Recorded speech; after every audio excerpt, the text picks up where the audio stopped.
Hello, friends, and welcome to Conversations with Consequences. We are the radio show and podcast of the Catholic Association, where we aim to change the culture one conversation at a time. You can listen to Conversations with Consequences on the EWTN Global Catholic Radio Network, Saturday mornings at 7 a.m. Eastern, or catch the encore at 5 p.m. We are also on Sirius XM Channel 130. Of course, our radio show is always a podcast. Go to thecatholicassociation.org/podcasts or directly to wherever you listen to your podcasts. It's great to be back with you today on Conversations with Consequences. Thank you for joining us this week, as you do week after week. We have a great show, we hope, lined up for you today. We will be talking to Emily Malloy of Theology of the Home. She's out with a new book that celebrates the seasons, helping you to integrate the celebration of the seasons through flowers and decoration in your home as a pathway to beauty. We're excited to talk to Emily. My colleague Maureen Ferguson will be joining me for that part of the show. We will also be I'll be reading from a piece that I published in Angelus News. And I published a piece on my experiences with women who regret their abortions and suffer with the guilt and the desire for mercy and the inability to really accept forgiveness and mercy from God. I hope you like that. But first, we welcome to the show Holly Ordway. She's with Word on Fire Institute, and she has written a book on Tolkien and his spiritual life that I'm very excited to talk to her about. Tolkien is one of my favorite authors here in our house. We love The Lord of the Rings, and his connection to the way that his faith informs his work is fascinating. Welcome to the show, Holly. Oh, it's a pleasure to be here. Holly, you've tackled in your book, Tolkien's Faith, a Spiritual Biography, one of really an enduring masterpiece and obsession with so many people, which is Tolkien and his beautiful saga, The Lord of the Rings. And I know in my own house, for instance, I have 3 sons and a husband, and they're all passionate about The Lord of the Rings. And of course, one doesn't have to be a man to be passionate about The Lord of the Rings and the things, the beautiful stories that it tells and the truths that it conveys. But definitely it's something that men and boys adore. And I'm really glad that you've taken this step to deepen our understanding of Tolkien's faith, because obviously it shines through in everything that he writes, but maybe sometimes all those details are opaque to us who don't know so much about him. I wonder if this is the reason that you wrote your book, Tolkien's Faith. Well, one of the reasons that I wrote it is that his faith really has been not explored, broadly speaking. There's no book that deals with it. There's no full-length treatment of his faith. And the current biographers, the existing biographers, they'll mention that he's a Christian, that he's a Catholic, but then kind of move on. For instance, his major biographer, Humphrey Carpenter, acknowledges that he was a devout Catholic, but attributes it entirely to a devotion to his mother, who became a Catholic and then died when he was a boy. And I found this just really unsatisfactory, because he endured a lot of suffering, a lot of difficulties in his life. He grew up and lived his life at a time when it was very difficult to be a Catholic in 20th century England. And it seemed to me that there had to be more to his story of faith than just a sort of emotional attachment. And I was right. There's really a lot there, a lot more to his faith, a lot more substance to it, a lot more nuances and depths. And I discovered that it was really hard won, that it really was a generous spirited faith. It was just much more dynamic and much more interesting than even I, who have been thinking and writing about Tolkien for 30 years, even than I expected. And I also realized that if Catholics may not realize the depth of his faith, there are so many readers of Tolkien who don't know anything at all about his faith. They may not even know that he was a Christian, let alone a Catholic. And so to help them to understand something about the life of this man whose work they admire so much, I really wanted to do that, because not only is there no book that really treats of his faith biographically, the books that discuss his Christian faith typically tend to assume a shared commitment with the reader. They assume that the reader is already a Christian, knows all the references. What does it mean to say he had a Marian devotion or a devotion to the Eucharist? But there are so many millions of Tolkien fans for whom those words are a complete mystery. And I thought this this is an aspect of their favorite author's life that they don't have any access to. Let me open the way to them. And that's another thing that I was trying to do in this biography. I was just in England, and I think you have just come back from England. One of the places that we visited was the Blackfriars Church in Oxford, where Tolkien attended Mass every day and served Mass in a little side altar. And that was a daily... Well, let me actually... Mm-hmm. Actually, that's not accurate, I'm afraid. Oh, no, thank you. No, tell me, please, because I know that these, sometimes these, they're like urban myths, right, around our favorite authors. Exactly. And it's interesting because many people they just say automatically that Tolkien went to Mass daily. There's no evidence that he did. He certainly was a regular Mass goer, and he believed in the importance of frequently going to Mass. But with his extremely busy schedule, he had 4 children, a busy professional life, very busy professional life. He went regularly and encouraged that, but not necessarily every day. And Blackfriars was not the church that he would have been going to regularly. In any case, in Oxford, it would have been either his parish church, St. Gregory and Augustine, or it would have been St. Aloysius. Blackfriars, he did have an interesting connection there, which was, 2 connections. One is that he did serve at Mass once there when there was a Mass said for the repose of the soul of his friend Charles Williams, and he served at Mass there. But that was a bit of an exceptional case. That wasn't the church that he normally attended. But also, interestingly, it was at Blackfriars that he read his story, Smith of Wootton Major, for the first time as part of an ecumenical endeavor. It was a joint activity with Pusey House next door. Pusey House is the Anglo-Catholic house in Oxford, and they had a joint lecture series on literature and the understanding of life. And Tolkien was one of the speakers, and he chose to read his newly written story, Smith of Wootton Major. And the house was packed. They had people overflowing into the hallways. They had something like 700 people when they normally expected about 100. So he did have a connection with Blackfriars in that sense. This was in the late 60s. Well, the myth has been propagated, and when one visits Blackfriar, one is told in great detail what I just told you. And interestingly, there are the images of the Way of the Cross. There we are told, and maybe this is not true either, that the images of Pontius Pilate and the other Roman torturers, they look like his trolls. Not the trolls. What are they called? The orcs. The orcs. They do look like orcs. So maybe that's not true either. But whatever. I think it's wonderful that he was ever at Blackfriars, and thank you for clearing that up for us. Many of our readers, even though they're Catholic and they have read Tolkien,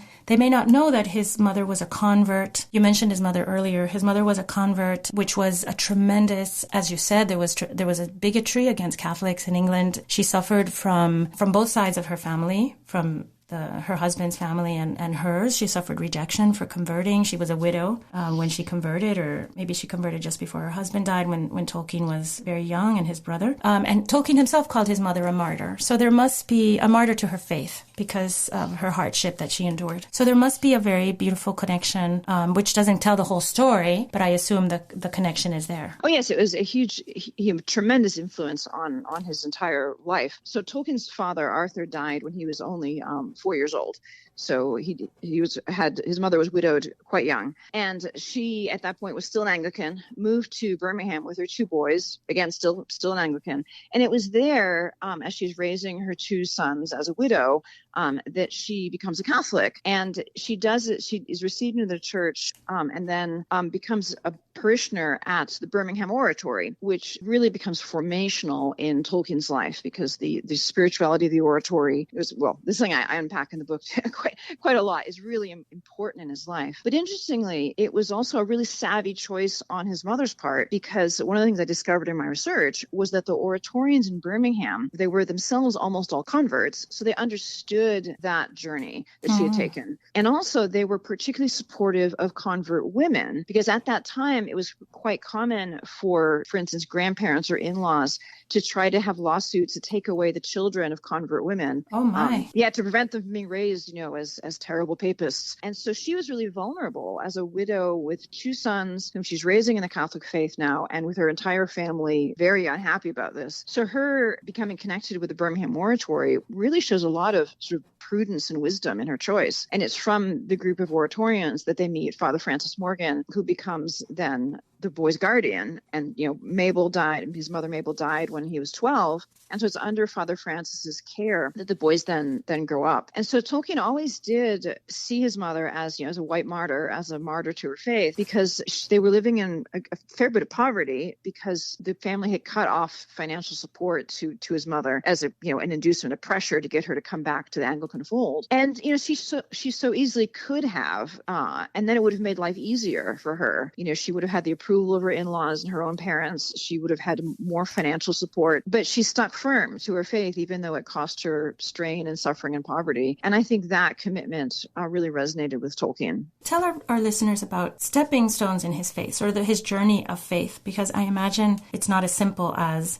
being, you just said, it's not as simple as loving your mother and understanding her tremendous devotion to the faith and wanting to emulate her in that. There must have been tremendous challenges living as a Catholic in anti-Catholic England. Absolutely. And one of the first was right after his mother died, because he's now an orphan at age 12. And he later wrote of his guardian, Father Francis Morgan, that Father Francis had taught him charity and forgiveness. And I think that's significant because he's recalling the way that Father Francis had mentored him and helped him get through the difficulties of grieving for his mother. And one of the neat things about Father Francis' guardianship is that he could have just sort of put the boys in a protective bubble and insulated them from any contact with their extended family, who were all Protestants. And instead, he actually encouraged the boys to develop and renew relationships with their grandparents, with their aunts and uncles and cousins. So by the time Tolkien's a teenager, he has positive relationships with his extended family. And I think that's part of that learning of charity and forgiveness that he got from Father Francis, because he must have been resentful of the way that his extended family had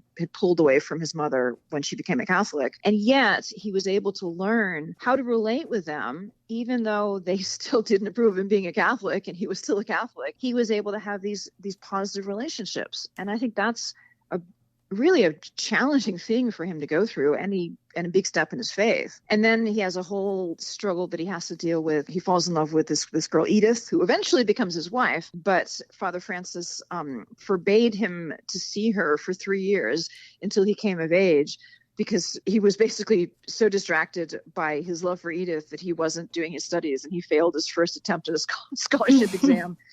And so Father Francis says, no, you cannot see her until you come of age. And the astonishing thing is that Tolkien obeyed. It was really hard and painful for him. He admitted that. And he could have chosen to deceive his guardian, because he went off to Oxford. He was still under this obligation. He could have written to Edith, and Father Francis wouldn't have known. But he kept his word, because he loved Father Francis as a second father. And he recognized that he had owed a filial obedience to him. And afterwards said, reflecting on this, that really that 3-year stint was the only thing that would have allowed a boyish love to harden into a firm commitment, which it did. He did reconnect with Edith, and they did get married, and they were married for 55 years until she died. So, but that was also very challenging, and he had to come to grips with, what does it mean to be obedient? What does it mean to sacrifice for someone you love? He gets through that, and then what happens just momentarily after his wedding? He's just finished his honeymoon basically, and he has to go off to the front lines of World War I, where he served as a signals officer.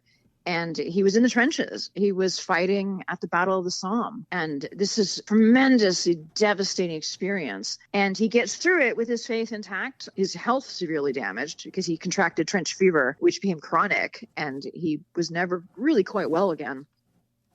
So again, another major challenge as he's facing the problem of evil, face to face. He comes through it. And then interestingly, after the war, he goes through a dry spell, a period of probably some years, where he says, I almost ceased to practice my religion. Now, he didn't completely cease. He almost ceased. But it's definitely a barren stretch.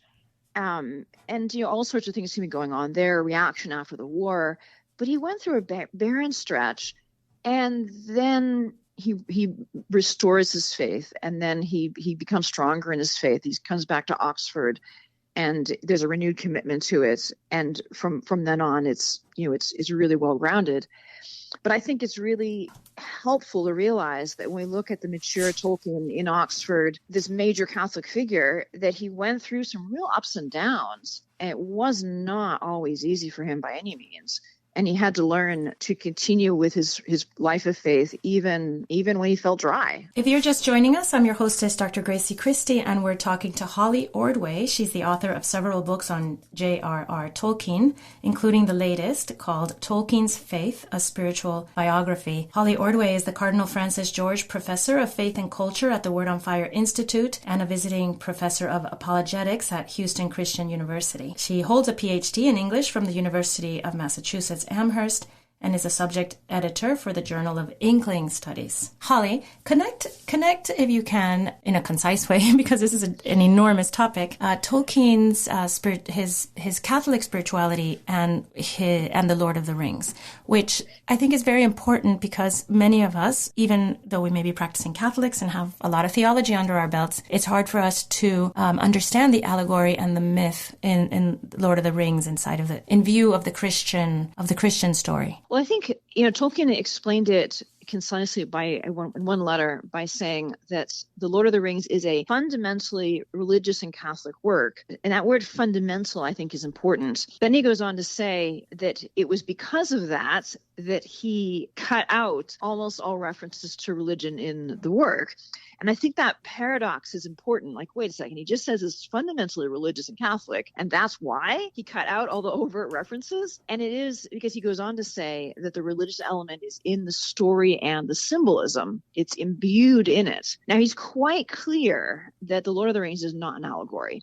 There's no specific one-to-one correspondences. There's quite a lot of what he calls applicability. Like we can recognize, for instance, that there are many Christ figures in the story. Frodo is a Christ figure as the suffering servant. Aragorn is a Christ figure as Christ the King. Gandalf is a Christ figure in his death and resurrection. But there's not a one-to-one pattern. But what we have is an underlying ethos that imbues the whole thing, because he is so deeply grounded in his faith that it comes out. He's very clear that the God of Middle Earth is the one God. It is God. So we see, for instance, providence working through the whole story, and the workings of the importance of mercy and pity and cooperating with providence are a really important theme throughout the whole book. And of course, there are lots of other sort of gleams. There's Marian images, like Galadriel is a Marian figure, and the lembas bread has very much a Eucharistic connection. It has a very Eucharistic tone to it, a resonance to it, you might say. And so these are all things that if we understand that it's fundamentally Catholic, we can catch them. They're like gleams. But what really is the bedrock is his understanding of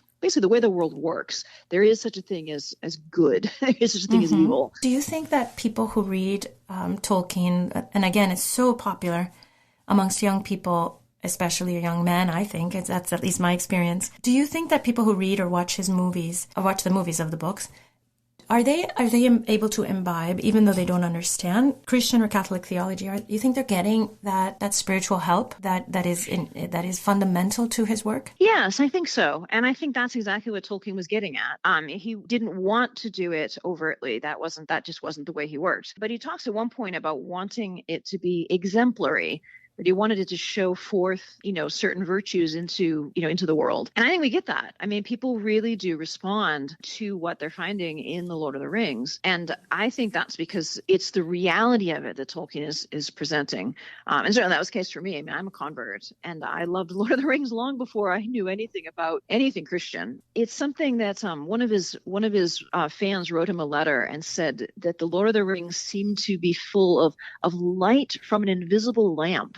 And I've always thought that was a really insightful comment from a reader, because that light does kind of pour out of The Lord of the Rings. You have this true heroism and true suffering, that you're suffering for a worthy cause, self-sacrifice, and beauty that's more real than evil. And that's fundamentally a Christian understanding of the world, but it's accessible to people who maybe are are off put by Christianity or don't understand Christianity, they're going to respond to the beauty of it because they're responding to the real thing. And even the fundamental structure of the story. Tolkien wrote in his essay on fairy stories that the reason that we respond to the unexpected happy ending, like we get in The Lord of the Rings, we respond to it because it's a hint of the resurrection, because the resurrection of Christ is the happy ending of the story of the incarnation, and the incarnation is the happy ending of the story of human history. So every time our heart lifts at a happy ending in a story, we're really participating in some way in the cosmic joy of the resurrection. And since that's real, whether you recognize it or not, everyone is able to kind of be touched by that a little bit as they're reading. Oh, that's quite perfect, Holly. Thank you so much for explaining that so beautifully. And thank you for writing your book. It's called Tolkien's Faith, A Spiritual Biography. We highly recommend it at Conversations with Consequences. And where can our listeners buy it? Well, you can get it directly through the publisher, Word on Fire, if you go to wordonfire.org/Tolkien.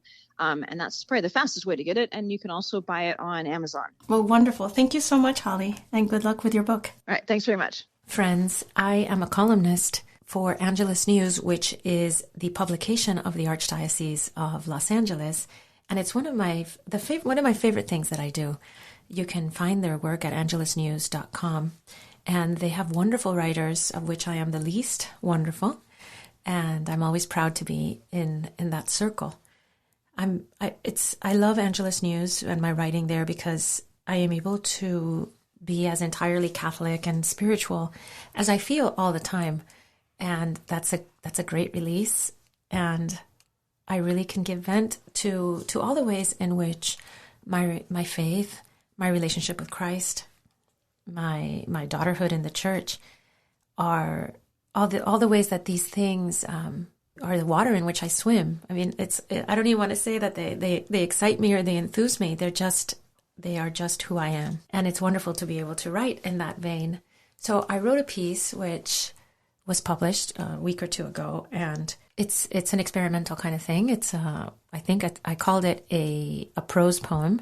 I'm not sure that's technically the correct term, but it comes from many conversations I've had and work I've done with women who are suffering after an abortion and carry the pain of that act for many, many long years, and very often find themselves at a loss as to how to reapproach their relationship with God, how to come back to the church, how to come back to a sense of themselves as worthy daughters of God, how to accept the forgiveness and the mercy that God offers them, that they know God offers them, but they feel unable to embrace. And of course, this doesn't just apply to women, it applies to men, and it even applies to people who haven't lost a child through abortion, but maybe have lost a child in an abortion of a daughter or a niece or a sister, someone that they loved, and they were not able to be the person that could have remedied that situation before that fatal step was taken. And they carry that guilt with them. So this is what this prose poem is about, and I hope you enjoy it. It is an age-old grief, a dirty, draggled bird that perches in a corner of my mind. It keeps quiet mostly, though his silence is heavy, a brooding silence that I can almost touch. Once in a while, less often, thankfully, than before, he caws the guilt that only I can hear. I halt whatever I am doing and listen. I'm glad when the sound fades. I'm not complaining. There were years when the nasty beast sat on my shoulder, peering balefully at the doings of my life. I would feed him bits of myself, the bits that seemed to belong to him by rights. It was wrong of me to do this. I know it now, although I certainly knew it then. Hadn't I read the word mercy, written on countless pages and in many languages? Hadn't I known since childhood of the forgiving flood that poured over the world, first on the torture rock of Golgotha above the city, and ever since, ceaselessly repeating on sacrificial altars everywhere? I went seeking mercy, yes, and sounded out the litanies, soothed by their insistent rhythms. I assented eagerly and hopefully. I believe, help my unbelief. In curtained, tiny alcoves I knelt, waiting for the bath of grace. It flowed through the pierced veil from dimly seen lips, warm with the breath of man. Eo te absolvo. But my dingy feathered tormentor waited just outside the sanctuary, cawing, knowing my hope would wilt in the hot sun. What did he cry in his cracked, evil voice but the simple truth? The young girl gifted with a staunch faith had grown up to disappoint. Her wings failed her in her first awkward sally into a degraded world. She who should have flown sank instead. Nothing very strange here, you say. This is the selfsame story of every human soul. Only one daughter of Eve walked with clean, pure feet on the earth. Only one woman had nothing to shake off her soles when she took wing. But that seedy crow in the corner speaks of the darkest things. There's something blacker in its wings than the ink of space, gloomier than the moldy coat of a Dickensian undertaker. The prophet reviled King David, but what is it to my sin, the theft of a poor man's only sheep? David sinned for beauty, at least, and the life he took was only that of a comrade in arms, not that of his own hidden child. My prophet bird croaks, accusing, of pointless shallow sins born of ennui. There was no overpowering burst, no pulsing love that ravished me into wickedness. I sold a high birthright for a mess of porridge, sticky and insipid at that. I'm not alone, I know. Beside me march legions of women and men. I hear their own dark crows sometimes, cawing in the space behind their eyes, in cocktail parties, or earnestly and sadly on the internet. The world goes on its brutal way, saying that what we hear is nothing but the clanging chains of scrupulosity, the iron drag of dusty traditions. The world is wrong. We of the blackbirds know it. For years now I've failed to chase my tormentor away from the shadowy places in which he lurks. But lately, I've had grace-born glimmers of an entirely different hope. I'm starting to think that I am meant to keep him close, and that the Splendid One has a plan for both of us. I'm beginning to believe, really believe, that he means to turn my dark prophet into a glorious thing, a shining singer of songs of joy. Not the messenger of doom, but the herald of my transformed self. Sorrowing, yes, but willing to think myself worthy of the promises of Christ, willing to be bathed by him, made clean and new. Lord, help me let you. Let me let you.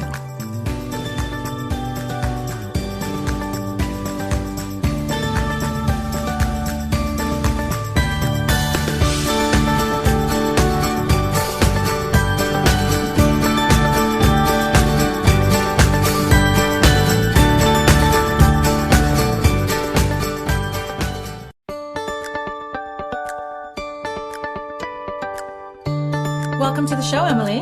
Hi, how are you doing? It's such a pleasure to be here. Wonderful. Thank you so much for joining us. You are going to tell us about your new book, which is called Theology of Home 4, Arranging the Seasons. And it's a beautiful book. It's a beautiful coffee table book, but it's also full of beauty that we can access for our homes and for our families and for ourselves. And before we get into your book, please tell us, what is Theology of Home? And now to tell you, we've had your colleagues there, Carrie Gress and Noelle Mering have been on the show several times, telling us about all their different projects and their books. But tell us, what is Theology of Home and how people can make that their own? Absolutely. So Theology of Home is a project that was started by Carrie and Noelle, and with the idea of equipping women to better live out their lives in the home, regardless of their vocation, with this idea and recognition that our time in the home is where we're preparing ourselves for our eternal home. There is several ways in which they serve women. So we have a lot of original content that comes from theologyofhome.com, and they put together the most wonderful collection of great reads, and it goes out early in the morning. So it's a whole spread of things. So it can be certain things in the news that is of interest. It can be a fun design piece. It usually involves something with food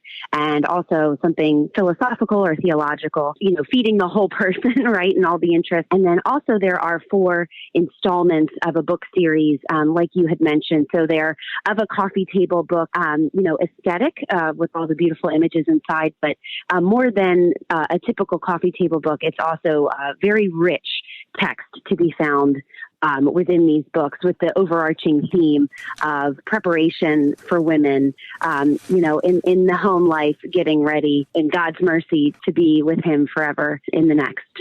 Emily, so let's get to this book in particular. Again, it's called Theology of the Home, Part 4, Arranging the Seasons. I was so delighted to be able to do a little review of this book. I found it to be so inspirational, so uplifting, to kind of delve into the world of sort of seasonal and rhythmic natural beauty. And your book is just full of words of wisdom. Like you said, the content is excellent. It's not just beautiful pictures, but wisdom from poets and saints and playwrights. And then also these practical how-to tips for how we can all arrange our homes according to the seasons. So you're a florist. Tell us how that gives you these beautiful insights into embracing God's creation and putting it on display for our families and our homes. Yes, absolutely. And I think, I've been sort of mulling over it a lot.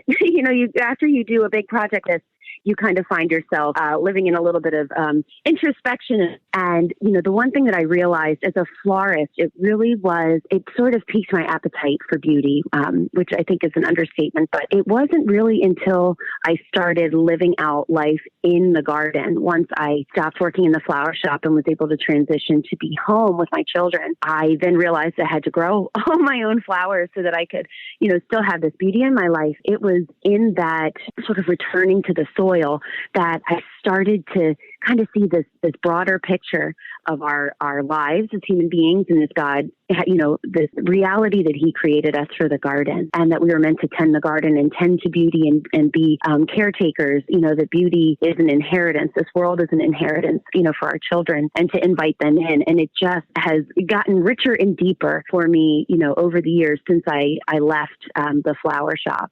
But what's so fun is then I can have those same skills and appreciation, for beauty that I acquired during my apprenticeship in the shop, and then as I grew in my role. Emily, let me make the spiritual connection that you make in your book by quoting back to you. You write, "What we cannot see in our Creator, we can see in His creation. It is with the gift of the flower, a powerful representation of the love of God, that we can bridge not only home and garden, but also the eternal and the everyday." That's an absolutely beautiful sentiment, but I wonder if you could elaborate on that for us. Absolutely.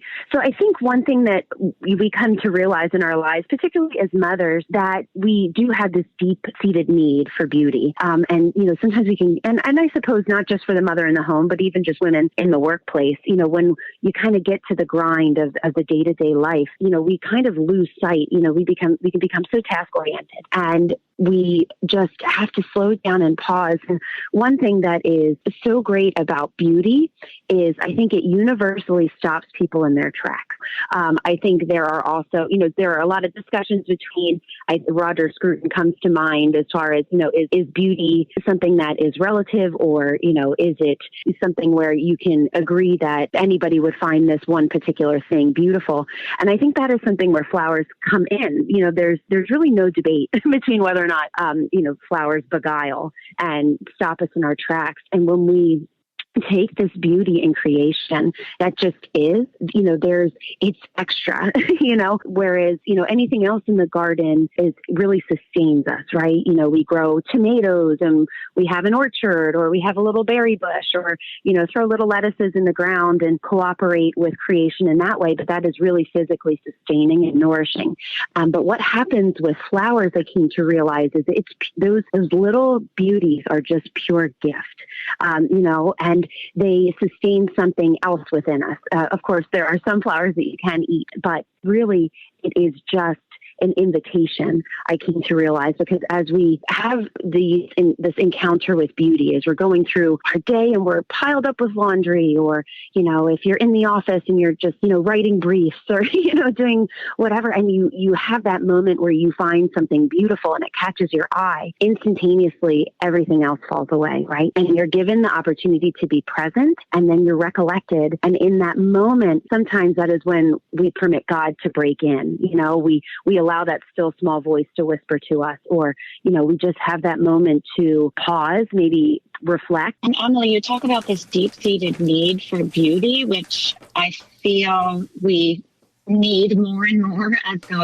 the world around us seems increasingly dark and confusing, that need to contemplate beauty, to cultivate beauty, to create beauty in a garden, to be a co-creator with God. And I have found I have this marvelous new flower garden. I'm a complete novice, but I have had so much, it's brought so much joy. And I'm doing it with my daughter, who's named Lucy Therese. And just to sit there with her, to contemplate just the beauty of a single flower that, we sprinkle the teeny tiny little seed, and then to just look at the multiple petals and the fragrance. And the natural world is such a strong proof of God. So, we found this book so delightful on every level. And of course, you've organized the book by the seasons. We're just coming into fall. We're moving from summer into fall. So do you have any particular advice for us on how we might be able to decorate our homes in the season of autumn? Yes, absolutely. So I think the fall is such a fun time to just take a walk outside and see what you can find. One of my favorite things, which I was able to delight more in when we lived in Pennsylvania a few years ago, but now we're in Mississippi and I've yet to find any growing here. But one of my favorite things to do is to bring in cut branches. So in the spring, you think of cherry blossoms, and they're just so much fun to cut and bring in. If you bring them in really tightly budded, they slowly open. Well, you can have that same fun experience in the fall. I love Japanese maple, and the fiery display that they put on is just unrivaled. So one of my favorite things to do is if I'm fortunate to have that tree in my yard, or if I have a neighbor, I've been known to knock on the door and say, do you mind? Can I cut this? Particularly during wedding season, we weren't afraid to go out to neighbors and ask if we could lovingly take a few snips. But if you just take some of that, or even oak trees or any of the trees that you see sort of putting on this display before they drop their leaves, cut a small branch and bring it in, and, you can put it in a big vase and just have it tucked in a corner somewhere. And that's so beautiful. Acorns are so much fun. I know here at our house, we have these two really big pine trees that are really starting to drop all of their pine cones, which is going to be a lot of fun to work with. If you're just tuning in, you're listening to Conversations with Consequences on EWTN Radio. I'm your hostess, Dr. Gracie Christie, alongside Maureen Ferguson, my colleague at the Catholic Association. And we're talking to Emily Malloy, the author of the newest version of the Theology of Home book series, this latest book centered on the seasons. Emily, let me ask you about the seasons as the spiritual component of living a seasonal life. I myself am in Miami, and we have one season, or maybe I think we have one season all year round, and things don't change very much for us as far as the foliage and flowers and things. But what is it about living in a way that's seasonally conscious? What is that? What is the spiritual component of that? Absolutely. So I think I have been to Miami and southern Florida a good deal, but I haven't lived there long enough, or I haven't lived there to see, perhaps that there's any changes. Now, I grew up in the Northeast, and now I reside in Mississippi. And the one thing that I came to recognize that even though, say, in certain regions in the continental U.S., there is this typical four-season pattern, but in other regions, there are little hallmarks that you see that are according to the time, right? There can be sort of like a monsoon season or a hurricane season, or, different little things that make a particular season stand out, or the flowers coming alive at certain points in time based off of fluctuation in temperature, even if you don't get, sort of the Andrew Wyeth winter painting landscape that, seems so typical of winter. But I think what living in the seasons does for us is it, like I had mentioned in that encounter with beauty, it forces us to be recollected and present.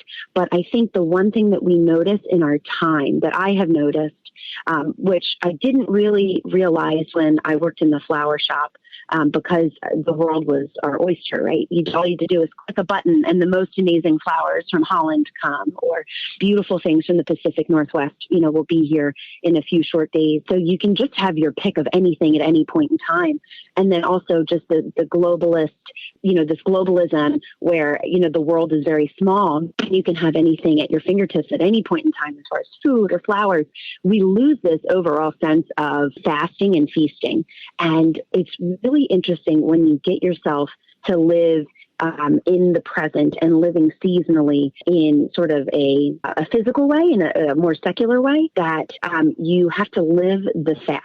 Right. So in winter, it's embracing the fact that there's nothing blooming outside, but also recognizing that there are still beautiful things to be found. And then when you sort of sit in that tension and discomfort of, okay, there's no distractions, there's no shiny objects. I have to see things as they are and sort of contemplate them and draw realities from that. Then you can see in those first, glimpses of spring, they really mean something, right?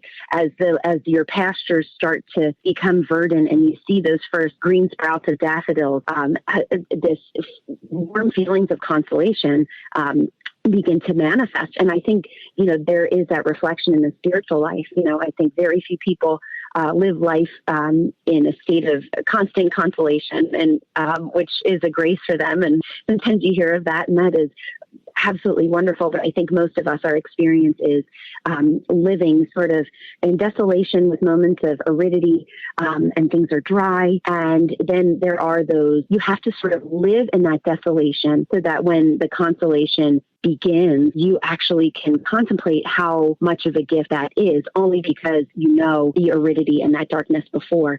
So there's just this really interesting parallel that exists in the physical world and the spiritual life. And there's so much with the cyclic nature and the rhythmic way of the seasons that it teaches us over and over again in the linear progression of our own lives. And I think there's a real gift that we can overlook when we just run to the next season, right? August 1st comes and everybody runs and gets out their autumn decorations. And I always encourage people, well, just live those last days of summer, right? They're just really precious and special. And you'll never see them again this year, right?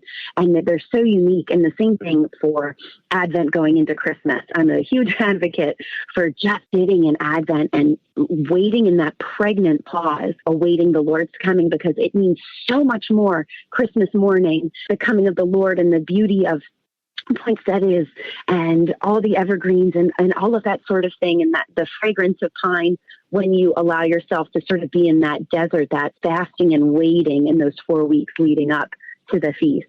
Emily, just listening to you, I'm feeling a sense of peace and calm, just like I felt when I was flipping through your book. So not to get ahead of ourselves, but looking forward towards spring, a lot of families and a lot of Catholic schools love to create some sort of garden for Mary, a Mary's garden.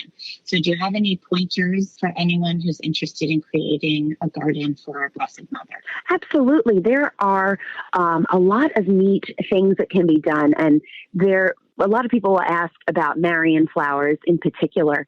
And a lot of times I will let them know that a great deal of flowers that we have, so many of them are cultivated in monasteries, which is just like this beautiful notion.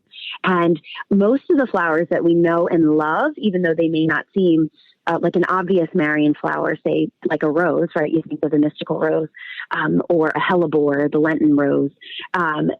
Most flowers at a certain point had the name Our Lady in front of it. So like foxglove, which is arguably my favorite flower other than hellebores, was Our Lady's glove, right? Marigold was Mary's gold. So you can search and do and find if you really want more specific flowers for Our Lady.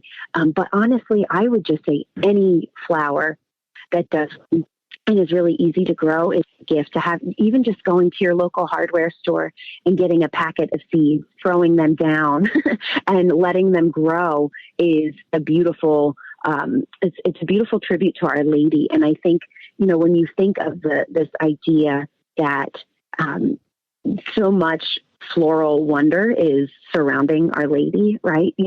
I love the stories of as she assumed into heaven, that flowers were just everywhere, right? That's an old story, and I imagine, this is just my florist mind, but when I meditate upon the coronation, I just imagine the most opulent floral crown being put on her head, right? She's just the mystical rose. And so I think there's no wrong way to go to build a Mary garden. I think it's also fun to research different things that grow in different seasons, so that maybe you have your bulbs in the spring and say your zinnias or your cosmos, or even, the fun little marigolds in the summertime that are really hardy to handle the heat wherever you live. And then going to mums and different fall flowers, dahlias, to kind of carry through. And then if you have this space where you can have some neat shrubbery sort of to carry you through the winter, and hellebores and snowdrops to put around, so that they're, even in the height of winter, there's still a little something there to behold. So thank you, Emily, for joining us and taking the time to tell us all about your beautiful book. And to our listeners, you can buy your copy at Tan Books, and you should visit theologyofhome.com for more information on this book and all their other beautiful projects. So thank you, Emily. Thank you so much. And now Father Roger Landry offers us, as is customary, a short and inspiring homily to prepare us for this Sunday's Gospel. This is Father Roger Landry, and it's a privilege for me to be with you as we enter into the consequential conversation the risen Lord Jesus wants to have with each of us on Corpus Christi, the feast of his body and blood. In some ways, it's the most important conversation a human being can have. Jesus takes bread and says to the apostles in the upper room and to us each day, "Take it. This is my body." Then he takes wine in a chalice and says, "This is my blood of the covenant, which will be shed for many." These words would have been shocking to the apostles on Holy Thursday in the upper room, and the wonder should never wear off. As we sang in the Panis Angelicus, "O res mirabilis, manducat dominum pauperit servus humilis." Oh, what a mind-blowing reality. A poor and humble servant eats the Lord. But that dialogue that leads to our drawing our life from Jesus in the Holy Eucharist, just as he draws his life from God the Father, leads to the possibility of a conversation that incredibly can continue every day in prayerful Eucharistic adoration, when we have a chance to listen to God whisper to us interiorly, to bring to him our praise, thanks, sorrow, prayers for others and for ourselves, and to learn how to abide in him and him in us. That existential conversation is then able to overflow into the whole of our life, as we seek to love others as he has loved us first, giving our body and blood for others just as he gave his body, blood, and very life for us. So we seek to become his instruments, to bring others, our family members, friends, co-workers, fellow students, and everyone we meet, into a similar communion of life and love. In the Gospel this Sunday, before we get to the words of institution or consecration, Jesus speaks with his disciples about preparations for the Passover. Jesus gives them detailed instructions about how to find the room where he intended to fulfill the ancient Passover rite as the definitive Lamb of God, and how to get everything ready. It's a good reminder to us of how we're supposed to prepare to eat the Passover, to arrange our life to enter with Jesus into the new and eternal covenant on the altar. A Catholic should be ever in a state of preparation to meet Jesus in the Eucharist, because the Eucharist is the supreme manifestation of the love of God for us. Jesus taking on our humanity and entering into the world through the fiat of the Blessed Virgin Mary wasn't enough. His being born in poverty, hunted down as an infant by assassins, living 3 decades in relative obscurity weren't enough. His whole public ministry, preaching, healing, exercising, even raising 3 people from the dead wasn't enough. Not even his passion, death, and resurrection were enough. Jesus loved us so much that he willed to become our very food. He promised, as he gave his valedictory address before ascending to the Father, that he would remain with us always until the end of time. And he keeps that promise by his real and substantial presence in the Most Holy Eucharist, outside of us in our tabernacles and monstrances, so that we might come to be with him, and inside of us in Holy Communion. That's why Jesus, in his apparitions to St. Margaret Mary Alacoque 350 years ago, in the Church in her documents, refers to the Eucharist as the Sacramentum Caritatis, as the efficacious sign instituted by Christ himself to give us his love. Jesus not only laid down his life for us on Calvary, but gives himself to us every day on the altar. This is what we celebrate in the solemnity of the most holy body and blood of the Lord. Since the first Corpus Christi 760 years ago, this feast has featured joyful processions of Jesus in the Eucharist out of our churches into our streets, so that everyone can unite themselves to and properly adore the Lord, not just in church, but in daily life. Many parishes throughout the United States will be hosting solemn Eucharistic processions on Sunday. I'd urge you to attend one, lovingly taking Jesus out into the world he redeemed, and that he wishes to sanctify precisely through his Eucharistic presence. I'm now in Philadelphia on the 15th day of the Seton or Eastern route of the National Eucharistic Pilgrimage, a continuous 65-day Eucharistic procession from New Haven to Indianapolis in preparation for the National Eucharistic Congress that begins July 17th. On Corpus Christi, led by Archbishop Nelson Perez of Philadelphia, We will have a huge Eucharistic procession starting from St. Peter and Paul Cathedral. The city of brotherly love will become a city of divine and Eucharistic love, which is at the root of any authentic fraternity and love of neighbor. Eucharistic processions are so important because they show two essential realities of our faith. The first is its dynamic nature. Jesus, as you remember, never told us to stay where you are and don't move, but instead was constantly summoning his disciples to get up, let's go. He was calling them and us to follow him, and then to go into the whole world to proclaim the gospel to every creature. The whole Christian life is defined by this movement of coming to Jesus and being sent by him. As St. John tells us, the Christian life is to walk just as Jesus walked. Jesus says to us what he said to the paralytic in Capernaum, rise and walk. We're called to say joyfully with the words in Psalm 116, I will walk before the Lord in the land of the living. The Second Vatican Council said that this dynamism is the very nature of Christian life. The church is comprised, it wrote, of pilgrims in a strange land, directed and guided by Jesus in our pilgrimage toward eternal happiness. The liturgy reinforces this as we refer to Jesus' mystical body as the pilgrim church on earth. We see this essential aspect of our faith in how God asked Abraham at 75 to leave his native place and go to a place he would show him. How Moses and the Israelites were called by God to leave Egypt on a journey of 40 years to the promised land. How Elijah journeyed to the desert, Tobias journeyed with Raphael, Jonah journeyed to Nineveh, and the Jewish people journeyed back and forth to exile in Babylon. In giving the law to his chosen people through Moses, God instituted 3 pilgrim feasts in which Jews were expected to travel to the temple 3 times a year, no matter how far away they lived, for Passover, for Pentecost, and for the Feast of Tabernacles, all 3 of which have clear fulfillments in what would take place in Jerusalem in the upper room. Jesus himself with Mary and Joseph would make these pilgrimages. In his public ministry, Jesus made them with the apostles, teaching along the road and within the temple precincts, and healing many as he passed through towns and villages. These all point to the dynamic nature of the Christian life. Christian life is a journey. It's no surprise then, throughout church history, the church has lived out this pilgrim nature. The Great Commission is a reminder that we're always meant to be on the move, bringing the gospel to every creature, crossing the road as good Samaritans to care for those left wounded, following the Good Shepherd as he calls us by name and leads us out, being docile to the Holy Spirit who blows where he wills and came down on Pentecost as a strong driving wind capable of blowing the church all over the then known world. The church has lived out its pilgrim nature, making pilgrimages to the tombs of saints, even in times of persecution, journeys to the Holy Land, to Rome, to Santiago de Compostela, establishing the tradition of the station churches in Lent, and so much more. This pilgrim nature of the church is not contradicted, but rather reinforced by the notion of a parish. A parish may seem like a stable place where we go to stay, a spiritual home from which we might never leave over many decades. But the word parish comes from the Greek word paroikia, which means temporary dwelling, a residence in a strange land, a hostel along a journey, or a station. St. Peter uses paroikos, or parishioner, to describe a foreign pilgrim or sojourner, and paroikia for pilgrimage, exile, and sojourn. The point is that the life of Christians is one of exile and pilgrimage. So we journey through the world without being of the world, because we know our true homeland is in heaven. The pilgrimage that the church makes throughout time is ultimately a Eucharistic procession, not necessarily with canopies, incense, and hymns, as we'll mark on Corpus Christi,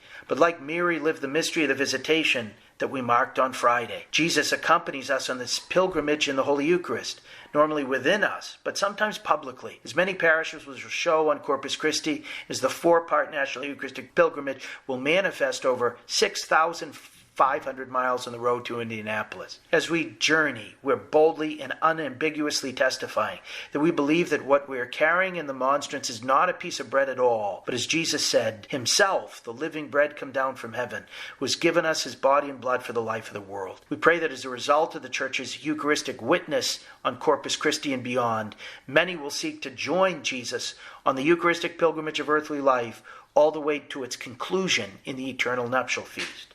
Take and eat, take and drink. Those words of Jesus in the Gospel this Sunday are wondrously repeated every day on the altar of our parishes. By them, Jesus invites us to enter into a dialogue of life with him, wanting us to become more and more like him himself, whom we consume. He wants us to make that conversation that echoes each day in our churches the most consequential one of our life, so that we can leave church like Mary left the Annunciation and the apostles left the upper room on Pentecost, bearing witness throughout the journey of our life that we do not walk alone, but that we walk with Jesus, who has chosen to walk with us in the Holy Eucharist. Blessed be Jesus. in the most blessed sacrament of the altar. God bless you. Thank you so much, Father Landry. To hear more of Father Landry's homilies, please visit catholicpreaching.com. And to follow him on the Eucharistic Pilgrimage route dedicated to St. Elizabeth Seton, please visit setonpilgrimage.org. And with that, we leave you for our prayers for a wonderful week for you and your families.